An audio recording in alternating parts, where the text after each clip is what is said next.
네, 안녕하세요. 우리 온라인 예배에 오신 여러분들 주님의 이름으로 환영합니다.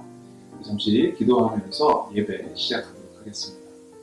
사랑의 하나님 감사합니다. 귀한 예배의 시간을 허락하시니 감사합니다.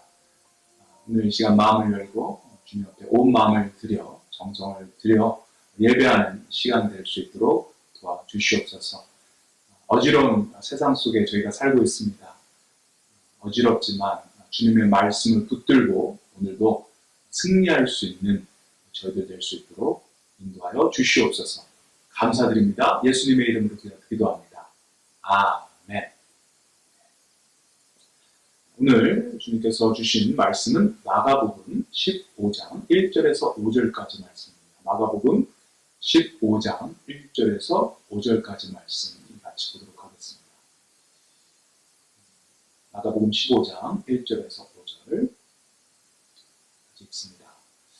새벽에 대제사장들이 즉시 장로들과 서기관들 곧 온 공회와 더불어 의논하고 예수를 결박하여 끌고 가서 빌라도에게 넘겨주니 빌라도가 묻되 내가 유대인의 왕이냐? 예수께서 대답하여 이르시되 내 말이 옳도다 하시매 대제사장들이 여러 가지로 고발하는지라.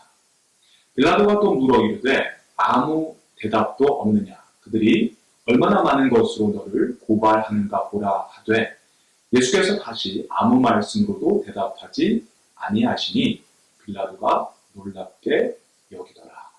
아멘. 대제사장들, 서기관들, 장로들, 산헤드린의 이 리더들이 예수님을 밤중에 재판했습니다. 이것은 불법적인 재판이었습니다. 불공정하고 불정당한 아주 억지스러운 재판인데요. 이 재판이 밤새도록 진행이 되었습니다. 결국 그들이 원했던 그런 판결이 나왔습니다. 새벽이 되자 산헤드린 전체 회의가 열리게 됐습니다. 그들은 의논을 한 뒤에 예수님을 바로 결박하고 빌라도 총독에게로 끌고 갔습니다. 사형 집행권이 없어서 이제 빌라도 총독에게로 끌고 가면서 예수님을 사형해달라, 사형 판결을 하게 해달라고 끌고 간 것입니다. 그래서 예수님은 이 빌라도 총독 앞에서 다시 한번 재판을 받게 되는 것입니다. 예수님께서는 밤새도록 주무시지 못하고 이 재판을 받으셨습니다. 이 공회 재판에 끌려가서 밖에서 그 추운 밤에 거짓 증언과 폭언과 침뱉음과 조롱과 이 폭행을 밤새 당하신 것입니다. 이미 많이 지쳐 계셨습니다. 그런데 또다시 빌라도에게 끌려가서 또 다른 재판을 받게 되는 것입니다. 빌라도가 예수님께 묻습니다. 그 질문은 당신이 유대인의 왕이냐, 유대인을 대표하는 왕이냐라는 질문입니다. 근데 여기서 우리가 좀 의아하게 생각이 되는 것은 이 질문이 이 문맥상 좀 맞지가 않다라는 그런 느낌을 저에게 받습니다. 어제 본문에서는 분명히 산헤드린 공회의 재판에서 그 종교적인 죄인 이 신성 모독죄로 판결을 했습니다. 근데 빌라도의 질문은 신성 모독에 대한 질문이 아닙니다. 종교적인 그런 죄에 대한 질문이 아닙니다. 만약 신성 모독에 대한 죄라면 빌라도도 역시 너가 하나님의 아들이냐라고 묻는 것이 맞습니다. 근데 그렇게 묻지 않죠. 유대인의 왕이냐 이렇게 묻습니다. 이게 본문에는 이 앞뒤가 잘 맞지 않은 이 상황에 대해서 충분히 설명을 하고 있지 않습니다. 그래서 우리가 좀 전체적인 이 상황을 보고 유추를 해야 합니다. 이 상황을 두 가지 측면으로 우리가 볼 수가 있습니다. 먼저는 새벽에 열린 이 산헤드린 전체 회의에서 판결을 바꿨을 수 있다는 것으로 볼 수 있습니다.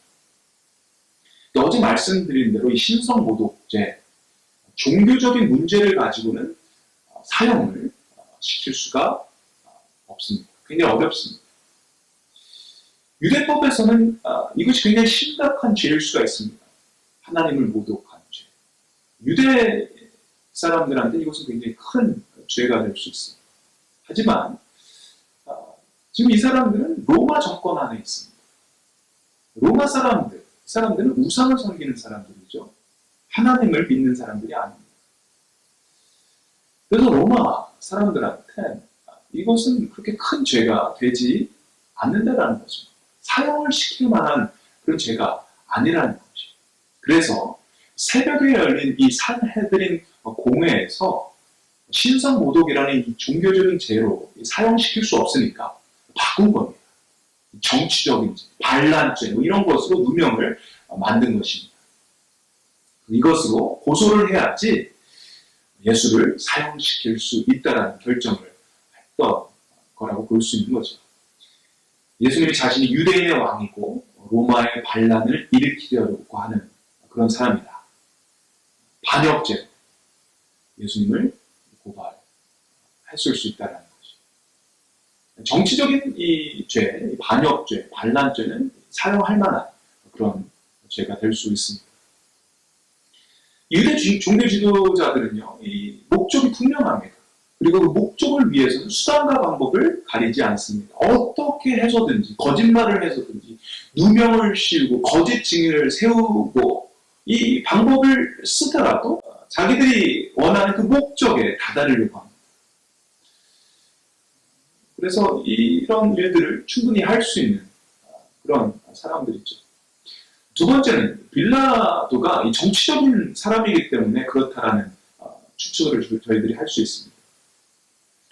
유대 사람이 아닌 로마 사람이기 때문에 이 신성 모독, 종교적인 문제 이런 것은 관심이 별로 없다라는 것입니다. 대제사장들이 가지고 온 여러 가지 고발 내용들을 만약에 본다면 신성 모독도 있겠지만 도덕적인 문제, 돈에 대한 문제 여러 가지가 있겠지만 빌라도에게 딱 들어온 딱 하나의 이슈는 정치적인 것입니다.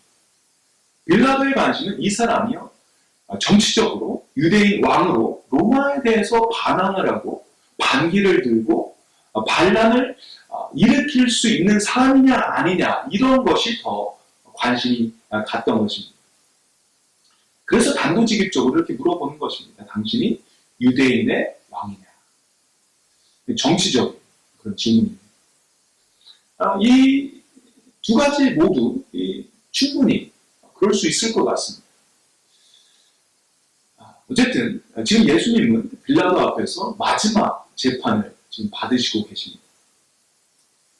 네, 여러 사람들 앞에서 지금 빌라도 앞에서 재판을 받으시는 예수님, 그분의 반응을 보면요, 지금 아무런 반응을 하고 계시지 않아요.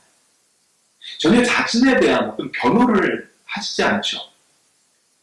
이 사람들이 누명을 씌워서 하지 않은 죄들, 이런 것들을 씌워서 죽이려고 하는데 예수님은 거기에 대해서 한마디 말씀이 없으십니다. 너희들 거짓말을 하는 거다. 이건 말이 안 된다. 나는 죄가 없다. 이런 일을 안 했다. 이런 이야기, 이런 해명을 전혀 하고 계시지 않습니다. 오늘 본문에서 예수님이 딱 한마디를 하시는데요. 우리 2절 말씀 보면 빌라도가 묻되 내가 유대인의 왕이냐? 예수께서 대답하여 이르시되 내 말이 옳도다 하시네. 내 말이 옳도다. 이 한마디를 오늘 하십니다. 근데 이 말도요. 사실 침묵에 가깝습니다. 유진 피터슨의 이 메시지 성경 보면 이 내 말이 옳도다를 If you say so라고 이야기합니다. 이 말은 당신 좋을 대로 해석하시오.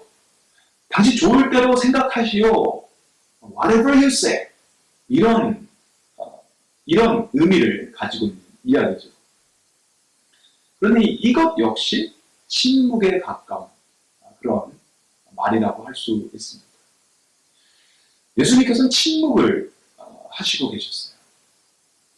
이 이유가 무엇입니까? 왜 자기가 이걸 안 했다고, 나는 잘못이 없다고, 죄인이 아니라고 해명하지 않으시고 그냥 가만히 침묵하고 계셨을까?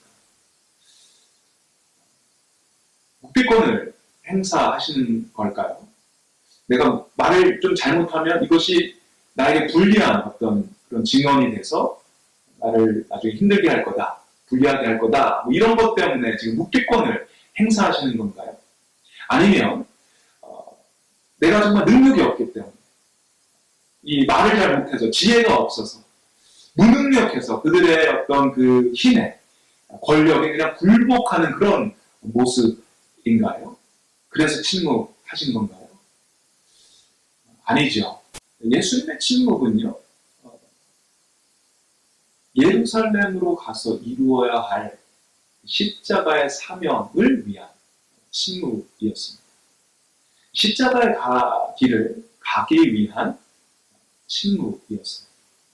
예수님께서 말 한마디 하시면 그 자리를 모면할 수 있었어요. 피할 수 있었어요. 그런데 예수님은 그렇게 하지 않으셨습니다. 충분히 피하실 수 있는데 십자가를 지고 죽는 것이 예수님에게는 사명이었습니다. 십자가에서 죽으심으로써 저와 여러분, 예수님을 따르는 이 모든 사람들이 죄에서, 죽음에서 해방할 수 있고 우리가 참 생명, 영생을 가질 수 있다라는 그 이유, 그 목적 때문에 예수님은 가만히 계셨던 것입니다. 침묵하셨던 것입니다. 오늘 나오는 이 사내들인 대제사장들, 장로들, 율법학자, 이 사람들하고는 굉장히 대조되는 그런 모습을 볼 수가 있습니다.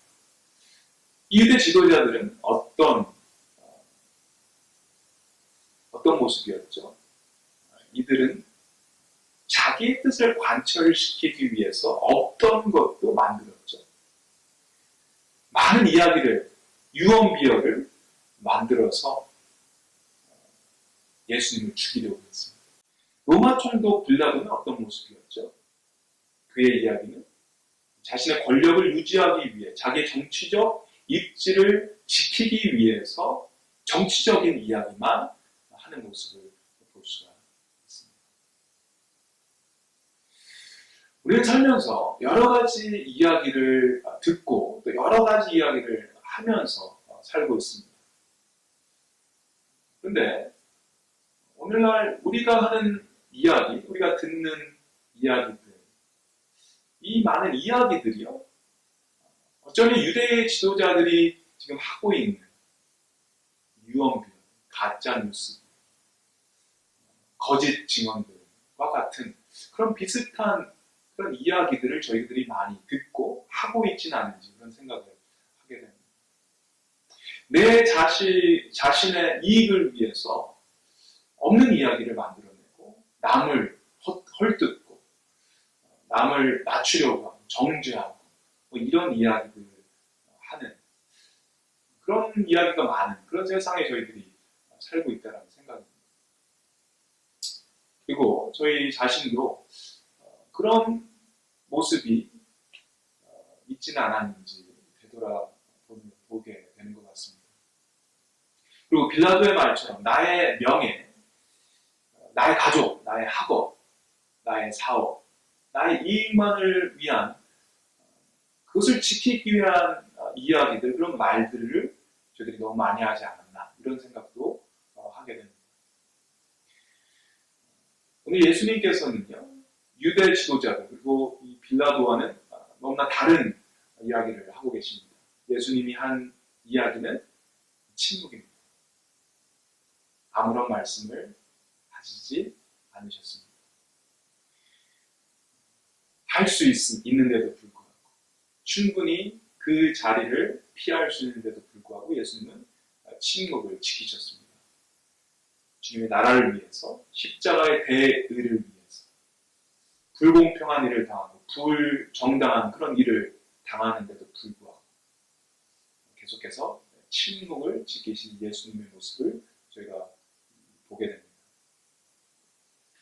예수님의 침묵은 지금 나오는 유대인 지도자들, 빌라도, 그 세상의 어떤 말보다도 굉장히 힘이 있고 무게가 있고 울림이 있는 그런 말이라고 할 수 있습니다. 사랑하는 성도 여러분, 저희의 말과 저희들의 이야기가 우리를 위한 그런 이야기로만 끝나지 않았으면 좋겠습니다. 우리의 이익을 위한 그런 말로만 끝나지 않았으면 좋겠습니다. 예수님처럼 주님을 위한, 주님의 영광을 위한, 또 주님이 주신 사명을 위한 말과 이야기가 될 수 있는 저와 되기를 주님의 이름으로 축원합니다.